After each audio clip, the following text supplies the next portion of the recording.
안녕하세요. 채권 추심에 있어서의 핵심은 바로 채무자의 신용 상태를 이해하는 것입니다.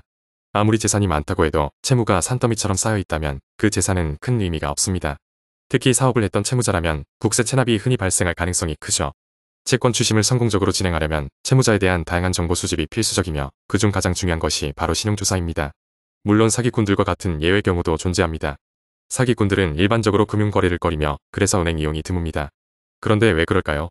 아마도 그들은 금융기관 대신 다른 방식으로 자금을 마련하는 능력이 있나 봅니다. 그렇지만 채무자의 신용조회를 통해서도 가치 있는 정보를 얻을 수 있습니다.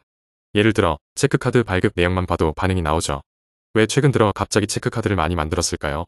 바로 연체와 채무 때문에 통장이 압류된 경우가 많기 때문입니다. 압류된 통장이 문제라면 다른 은행에서 새로운 체크카드를 만들어 사용합니다. 이는 표면적으로는 작은 변화지만 그 내면에는 심각한 재정 문제가 숨어 있을 수 있습니다. 게다가 국세와 세무 관련 체납이 존재한다면 이는 사업 운영에 큰 문제가 있다는 증거일 것입니다. 신용카드조차 만들지 못하는 이들이 많고 사업상 어려움은 시기 외부에도 드러나곤 합니다. 신용조사를 통해 추정되는 채무자의 소득이나 능력이 반드시 실제를 반영하는 것은 아닙니다. 명예상으로는 금융거래를 피하고 있는 경우도 있기 때문에 이를 통해서는 채무자의 현재 상황을 어느 정도 짐작할 수 있을 뿐입니다. 채권 추심에서 중요한 것은 적절한 타이밍입니다. 시간이 지나면 회수 확률은 점점 줄어들기 마련입니다. 따라서 빠른 대응과 지속적인 모니터링이 필요합니다. 채무자가 신용거래를 의도적으로 피하거나 본인 명의로 금융거래를 하지 않는 경우에도 정상적인 신용평가 조사를 통해서 그들이 어떤 상황에 있는지를 파악할 수 있습니다. 결국 신용조회는 여러 정보를 조합해 그 사람의 실제 경제 상황을 유추하는 강력한 도구임을 알 수 있습니다.